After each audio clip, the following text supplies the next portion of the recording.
नमस्कार मित्रों, मेरा चैनल मुन्नाडी नक्षत्र में आप सब लोग का हार्दिक स्वागत है।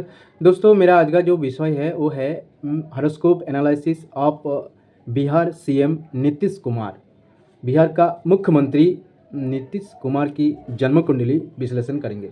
तो देखिए, नीतीश कुमार का जो डेट ऑफ बर्थ या जन्म तारीख है वो है 1 मार्च 1951 और टाइम ऑफ बर्थ दोपहर 1:20 अर्थात 1:20 PM और बख्तियारपुर बिहार में उनका जन्म हुआ अर्थात प्लेस ऑफ बर्थ है बख्तियारपुर बिहार। नीतीश कुमार की जन्म कुंडली अगर देखा जाए तो देखिए, लग्न जो है वो है मिथुन लग्न और 3rd हाउस अर्थात सिंह राशि में केतु बैठा है और चतुर्थ भाव तथा कन्या राशि में शनि बैठा है। 6ठे भाव अर्थात वृश्चिक राशि में चंद्रमा नीच होके बैठा है और देखिए, नवम भाव में सूर्य, गुरु, बुध, राहु 4 ग्रह बैठा है। नवम भाव में 4 ग्रह सूर्य, बुध, राहु एवं गुरु 4 ग्रह बैठा है और दसम भाव में देखिए शुक्र एवं मंगल 2 ग्रह बैठा है। दसम भाव में शुक्र एवं मंगल 2 ग्रह बैठा है। तो उनका जो जन्म है कृष्णा अष्टमी तिथि में, तो कृष्णा अष्टमी तिथि जो एक जया तिथि है और जया तिथि का जो अधिपति ग्रह है वो है मंगल। तो देखिए, कृष्णा अष्टमी तिथि में भगवान श्री कृष्ण की भी जन्म हुआ था। तो जिसके कारण कोई भी अगर कृष्णा अष्टमी तिथि में अर्थात जया तिथि, यहाँ पर देखिए जया तिथि जो मंगल जिसका अधिपति मंगल है उस अगर तिथि में जन्म लेता है तो जातक या जातिका कुछ मतलब समाज को मुक्त या उद्धार करने के लिए या समाज को संस्कार करने के लिए और एक परिस्थिति है उससे जनता को मुक्त करने के लिए उनका जन्म होता है या कुछ ना कुछ ऐसा जन कल्याणमूलक कर्म या जनसेवामूलक काम या जन की हित लोगों को हित के में काम करता है। जैसे भगवान श्री कृष्ण जन्म के बाद कंस से जैसे जो यादव संप्रदाय या जो मथुरा है और मथुरा जो का जो ग्वाला है उनको सबको बचाया था अत्याचारी जो कंस है, कंस के हाथ से बचाया था।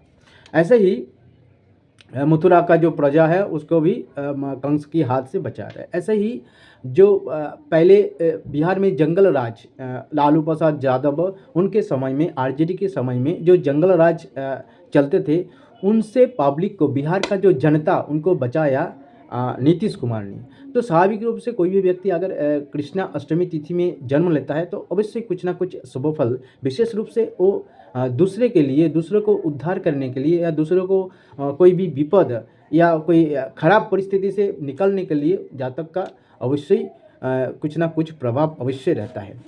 और देखिए, उनका जन्म गुरुवार को वज्र योग में कोलभ करण में और ज्येष्ठा नक्षत्र का अधिपति बुध है, मरकरी तो जो लग्नेश भी है या मिथुन लग्न का लग्नेश जो है बुध है। तो यह है। तो देखिए, उनका जन्म कुंडली अगर और देखा जाए, विश्लेषण किया जाए तो उनका देखिए जो उनका कुंडली में क्या अच्छा योग है इसके बारे में डिस्कस करेंगे। देखिए, पहले जो है मिथुन लग्न का लग्नेश बुध नवम भाव में बैठ गया। तो जब लग्नेश नवम भाव में अर्थात भाग्य भाव में बैठता है तो स्वाभाविक रूप से जातक भाग्यशाली होता है। कोई भी जन्म कुंडली हो, कोई भी एक साधारण व्यक्ति का भी जन्म कुंडली है, अगर लग्नेश नवम भाव में बैठता है तो कुछ न कुछ अवश्य शुभ फल देता है एवं जातक भाग्यवान होता है।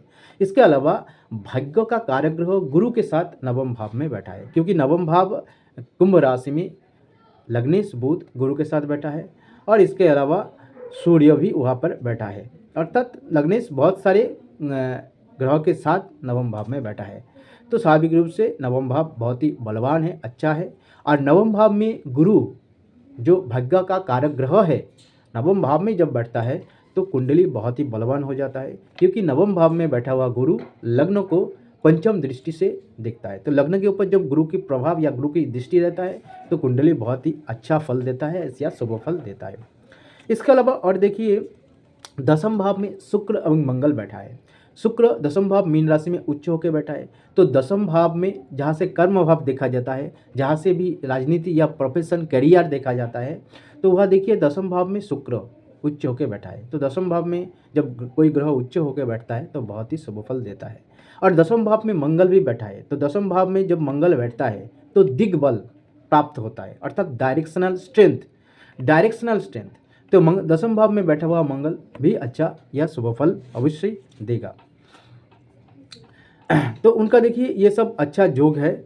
और इसके अलावा देखिए जो राजनीति में आने का और क्या क्या योग है, तो देखिए मैंने यह देखिए दसम भाव नवम भाव कुंभ राशि में राहु बैठा है।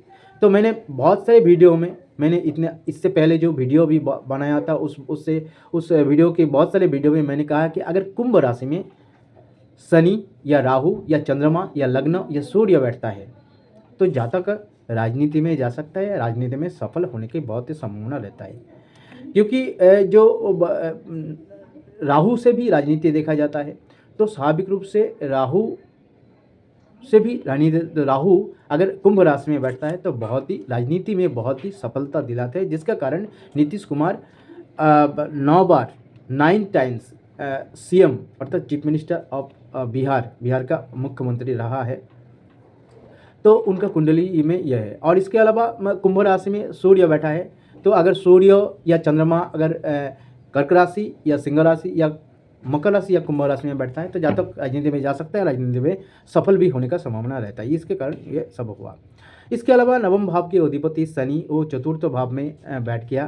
तो चतुर्थ भाव में बैठ गया तो ठीक है। केंद्र भाव के कोण भाव के अधिपति, क्योंकि नवम भाव कोण भाव है और कोण भाव के अधिपति अगर केंद्र भाव में जैसे चतुर्थ भाव में बैठ गया तो बहुत ही अच्छा या शुभ फल देता है। लेकिन चतुर्थ भाव में बैठा हुआ शनि गृह सुख के लिए अच्छा नहीं होता, जिसी के कारण उनका जो गृह सुख नीतीश कुमार को इतना अच्छा नहीं मिला, क्योंकि उनका जो पत्नी थे उनका पत्नी का नाम मंजू कुमारी सिन्हा, जिसका मंजू कुमारी सिन्हा का बहुत ही अकाल मृत्यु हुआ था, बहुत ही कम उम्र में मृत्यु हुआ था। 2007 की 14 मई में उनका मृत्यु हुआ, अर्थात बहुत ही कम उम्र में 52 ईयर्स में नीतीश कुमार का जो वाइफ स्त्री है उनका पत्नी का मृत्यु हुआ। इसका कारण कुंडली में क्या योग है देखना है। तो देखिए यह सेकंड भाव से परिवार देखा जाता है या कुटुंब देखा जाता है। तो सेकंड भाव के अधिपति चंद्रमा छठे भाव में जो एक दुस्थान है, क्योंकि कोई भी जन्म कुंडली में छठे भाव, अष्टम भाव, द्वादश भाव दुस्थान है। तो द्वितीय भाव जो परिवार के भाव है उसका अधिपति द्वितीय छठे भाव में नीच होकर बैठा है। इसके अलावा छठे भाव में चंद्रमा जो द्वितीय भाव के अधिपति नीच होकर बैठा है उसके ऊपर शनि की दृष्टि है, जो शनि की दृष्टि है। इसके अलावा देखिए द्वितीय भाव हो गया। इसके अलावा पत्नी का कारक जो कोई भी मेल नेटिव अर्थात पुरुष जातक नीतीश कुमार का जो पत्नी कारक ग्रह है शुक्र मंगल के साथ ज्योति कर रहा है और शुक्र के ऊपर शनि की भी दृष्टि है। तो यह देखिए पत्नी भाव अर्थात पत्नी कारक ग्रह शुक्र शनि से पीड़ित है और द्वितीय भाव के अधिपति नीच हो के शनि से पीड़ित है। तो इस दोनों की वजह से इसके अलावा द्वितीय सप्तम भाव जहाँ से पत्नी या पति देखा जाता है, तो यह देखिए पति सप्तम भाव गुरु माने मीन ये धनु राशि सप्तम भाव के अधिपति गुरु नवम भाव में राहु के साथ एक पाप ग्रह और दूसरा पाप ग्रह सूर्य के साथ, क्योंकि सूर्य भी malefic planets natural malefic planets पाप ग्रह है, नैसर्गिक पाप ग्रह है, तो उसके साथ ज्योति कर रहा है राहु के साथ और सूर्य के साथ। तो इसलिए सप्तमेश के साथ दो पाप ग्रह की ज्योति होने की वजह से एवं सप्तमेश भी एक पाप ग्रह की राशि में कुंभ राशि जो शनि की राशि है उसमें बैठने की वजह से उनका जो पत्नी भाग्य इतना अच्छा नहीं है और पत्नी का अकाल मृत्यु हुआ।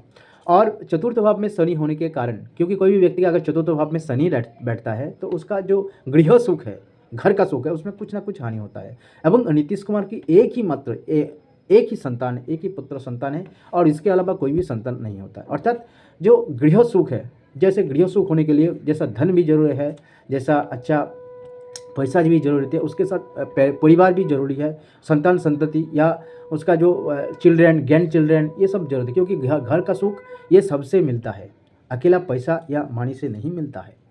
तो यह देखिए, और इसके अलावा उनका जो पिता नीतीश कुमार का पिता, तो उनका पिता जो कविराज राम लखन सिंह उनका पिता का नाम था, तो वो राम लखन सिंह कविराज थे, एक आयुर्वेदिक प्रैक्टिशनर या डॉक्टर थे, आयुर्वेदिक चिकित्सक। तो ये आयुर्वेदिक चिकित्सक उनका पिता का होने का क्या कारण है? देखिए, नवम भाव में, नवम भाव से क्या देखा जाता है? पिता को देखा जाता है। तो नवम भाव में देखिए सूर्य जो पिता का कारग्रह है, पितृकारक ग्रह, सूर्य पितृकारक ग्रह जो नवम भाव में बैठा है एवं शतभिषा नक्षत्र में बैठा है। शतभिषा नक्षत्र से चिकित्सा को देखा जाता है। जो शतभिषा नक्षत्र से चिकित्सा या ट्रीटमेंट या दवाई या हिलार को देखा जाता है। इसके कारण नवम भाव में सूर्य जो पितृकारक ग्रह है, शतभिषा नक्षत्र में बैठने के कारण उनका जो पिता एक आयुर्वेदिक चिकित्सक थे, उनका पिता का नाम राम लखन सिंह। और देखिए, उनका